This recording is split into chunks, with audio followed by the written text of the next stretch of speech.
एक बार गौतम बुद्ध से उनके एक शिष्य ने पूछा, गुरुजी कृपया हमें बताएं कि कर्म क्या है। गौतम बुद्ध ने अपने शिष्य से कहा कि कर्म को समझने के लिए मैं तुम्हें एक कहानी सुनाता हूँ। इस कहानी से तुम समझ जाओगे कि कर्म क्या है। एक बार बुलंद शहर का राजा अपने मंत्री के साथ अपने राज्य के भ्रमण पर निकला।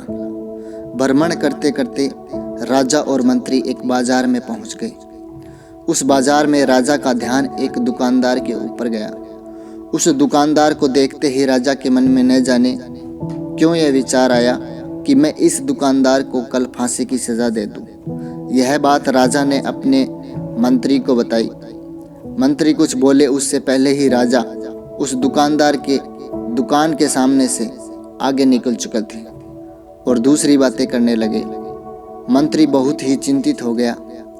यह बात समझ नहीं पा रहा था कि दुकानदार की गलती क्या है। दुकानदार से बिना कुछ बातें किए, बिना कुछ सोचे समझे महाराज ऐसा फैसला लेने के बारे में क्यों सोच रहे हैं। राजा और मंत्री भ्रमण करने के बाद राज दरबार वापस चले गए। मंत्री को रात भर नींद नहीं आई। अगली सुबह मंत्री भेष बदलकर आम जनता का रूप लेकर दुकानदार के पास जा पहुंचा। दुकानदार चंदन की लकड़ी बेचने का काम किया करता था। मंत्री ने दुकानदार से पूछा कि उसका काम कैसे चल रहा है। तब दुकानदार ने बताया कि उसका बहुत बुरा हाल है। लोग उसके दुकान पर आते तो हैं, चंदन को सूंघकर उसकी प्रशंसा भी करते हैं, लेकिन खरीदता कोई नहीं है। मैं सिर्फ इसी इंतज़ार में बैठा हूँ कि कब हमारे राज्य के राजा की मृत्यु हो और उनकी अंत्येष्टि में मुझसे बहुत सारे चंदन की लकड़ी खरीदी जाएंगी और शायद वहाँ से मेरे व्यापार में बढ़ोतरी होना शुरू हो जाए। मंत्री को सारी बात समझ में आ गई कि यही वह नकारात्मक विचार है जिसने राजा के मन को भी नकारात्मक किया। वह मंत्री बहुत बुद्धिमान था। उसने कहा, मैं आपसे थोड़ी चंदन की लकड़ियाँ खरीदना चाहता हूँ। यह सुनकर दुकानदार खुश हो गया और उसने सोचा कि चलो आज तो कुछ बिका। उसने चंदन की लकड़ी को कागज में लपेटा और अच्छी तरह से पैकिंग करके वह लकड़ी मंत्री को दी।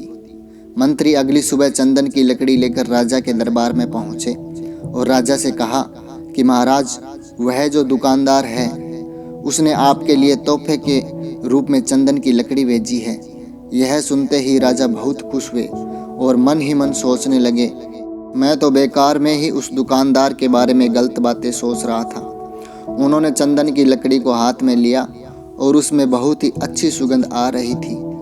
राजा इससे बहुत ही खुश हुए और उन्होंने दुकानदार के लिए मंत्री के हाथों सोने के सिक्के भिजवाए।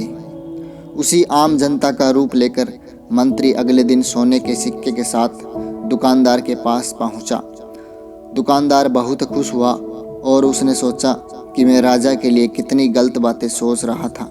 राजा तो बड़े ही दयालु हैं। यह कहानी जब खत्म हुई तब गौतम बुद्ध ने अपने शिष्य से पूछा कि अब आप बताएं कि कर्म क्या है। किसी एक शिष्य ने उत्तर देते हुए कहा कि शब्द ही हमारे कर्म हैं। दूसरे शिष्य ने कहा, हम जो काम कर रहे हैं वही हमारे कर्म हैं। तीसरे शिष्य ने कहा, जो हमारी भावनाएं हैं वही हमारे कर्म हैं। गौतम बुद्ध ने सभी शिष्यों के जवाब सुनने के बाद कहा, आपके विचार ही आपके कर्म हैं। अगर आपने अपने विचारों पर नियंत्रण करना सीख लिया तब आप महान बन जाते हैं।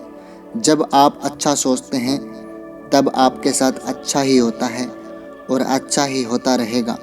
आपके विचार ही आपको अच्छा या बुरा बनाते हैं। इसलिए हमारे विचार जैसे रहेंगे हम वैसे ही कर्म करेंगे और उन्हीं विचारों के द्वारा किए हुए कर्म हमारे सुख और दुख के लिए उत्तरदायी होंगे।